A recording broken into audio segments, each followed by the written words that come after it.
Hey guys, it's Daniel, coming to you with another perspective, and I know this story's been around for a few days, but I thought I'd give a little twist to it and a little bit of a new take. So we got Politico with their blatantly anti-Semitic story on Bernie Sanders. So, brought me back to, what is Politico's stance on anti-Semitism, and what do they think when words are used in ways that they think are wrong or improper? Well, let's figure that out. Well, when Jeremy Corbyn, the Bernie Sanders of the UK, uses language that they consider anti-Semitic, even if it isn't, they get articles and stories that they write about him, back and forth, back and forth. Oh, he's terrible, he's making this thing. They'll smear someone as an anti-Semite when they aren't, because of who they are. So let's go back to this article that they wrote, this wonderful article, this bastion of great, powerful journalism. And let's look back at Bernie Sanders. Well, first, obviously, they probably were intending it in the first draft, but they missed the putting on a crooked nose on him. They probably could have put some more money. Let's be real, guys. If anyone did that to any Jewish candidate or person, Politico would write an article about it. But it's Politico that's doing this, so it's not an issue, right? It says Politico, of course they say that's not an issue. Let's get back to it. The secret of Bernie's millions. How did he amass 3 houses and a net worth approaching at least $2 million? Surprisingly controversial middle-class climbing of a radical-sounding socialist. You know what? That sounds like fair and balanced journalism through and through. I can't think of something that would be more fair, more even. First, we have to point out the lovely book cover for Christian Gillibrand's new book, Failure to Launch, in the background. What good marketing they have here. And then the article goes on as a who's who of commentary on Bernie Sanders either being too cheap or too frugal or too rich. Fascinating how Politico can simultaneously put together articles calling people anti-Semitic whenever they feel like they need to, but when it really comes down to calling Jewish people anti-Semitic themselves, they're doing perfectly fine. They can use frugal, they can call people cheap, they can put Jews surrounded by money, they can show how many houses they have, and that's fine. That's good journalism. That's doing the right thing, because Bernie's a filthy fucking socialist, and it's okay to smear him just a little bit. Let's keep going. So it continues again, piece by piece of, oh, look at how Bernie went from having no money and how he was always so cheap, and even when he became mayor, he was ticketed because the cop thought his car was too cheap to be the mayor's car. It's just so fascinating how Bernie Sanders isn't against the idea of millionaires existing, even billionaires to an extent.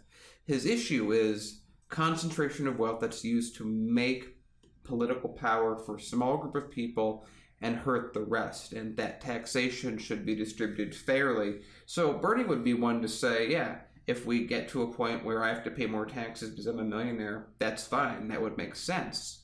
But Politico, obviously, it's not that much of a focus. It's not an issue. It's almost as if they're not really that interested in knowing whether or not what he's saying is what he means and the idea of what he wants for the world. And they're just stuck in their own self-absorbed mode of, I need to make more money for me and fuck everyone else, as this article shows, because they are clearly not at all worried that they're being anti-Semitic or they're going to become. I'm pretty sure if they knew the fallout from this article, they would do something about it. But let's keep looking. So like right here, good example. They're going in and they're basically making the point. Okay, wait, let me stop putting this on, put this on and say, here's the point that they're trying to make. They're trying to say Bernie Sanders is a socialist who's, let me take it this way. They see socialism the way that they want to see socialism. Bernie Sanders is not talking about socialism. He's talking about democratic socialism. And as Paul would say, he's really talking about being a social democrat. So Sanders is saying, hey, we need to get Medicare. We need to get public tuition for colleges. We need to do these things that made America very prosperous in the 60s and then more so and do stuff now that Europe does. Nothing that he's asking is brand new, revolutionary in that sense, except within the U.S. Politico is choosing to not interpret it that way. The entire article is written, and again, this is something that editors approve, that everyone has to approve. This is all of Politico making a decision that this article comes out. They are making a choice to perceive Sanders a certain way that's not accurate, and then look into his path, judging him by their self-imposed standards, which again, he doesn't have, to write an article saying, how dare this guy call himself a socialist when he has money. Isn't that funny? Isn't that funny? Let's keep going. Okay, let's go with this right here. There's never been anyone like Sanders in the modern political history of this country. Someone who made a career out of haranguing millionaires who is now a millionaire themselves. Has anyone heard of President Franklin Delano Roosevelt? Politico hasn't. He became the very thing he criticized others for being. At the same time, didn't fix any of the problems. Oh, who's asking this? Who's asking this? Oh, it's a Boston-based Democratic strategist. Let's just look into that real quick. Oh, look at that. Look at that. So the person he's connecting as the person to speak that Bernie Sanders betrayed his policies is a Fox News contributor. Really good, Politico. They don't stop there. He almost at times sounds like he's thinking it's inherently evil to be well off. I hate to break it to you, but you're making that up in your mind. You get lovely titles like Before He Had 3 Homes. And then they even have a comparison between Bernie Sanders and these other people running for office. I'm not going to bore you guys with the rest of the article, but it basically is more of the same. It's anti-Semitism mixed with anti-democratic socialism, anti-democracy even, would be a fair thing to say. Politico has a very interesting way of looking at things. You're either agreeing with them and you're correct, and you agree with the status quo and you're correct, or you're wrong because you think something different should exist. This isn't the first time we've had issues with Politico. Politico has continued to produce really terrible content with every now and then a good article here and there. I'm not even going to spend that much time going into the fact that this man is the guy who owns Politico, and he's very much into banking and would not do well under a Sanders presidency. And we know how these guys are. We know how these billionaires are and these millionaires are. When they get to that point, it's because they configure themselves in a way that they make money off their money. They don't produce a lot for society. They don't invest a lot in society. They save money. They reduce liquidity.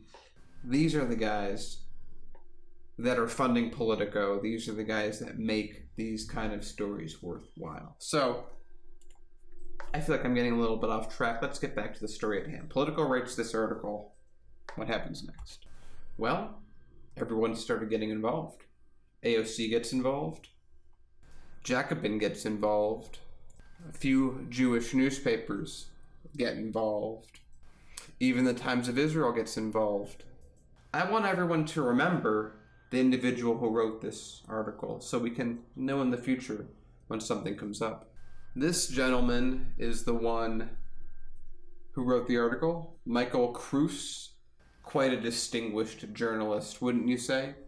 Now you think that in this time where Politico claims to be terrified of anti-Semitism, claims to be terrified, and want to stop it, that they wouldn't get the only Jewish candidate in this kind of a bind. They wouldn't try and put them in this kind of a bind.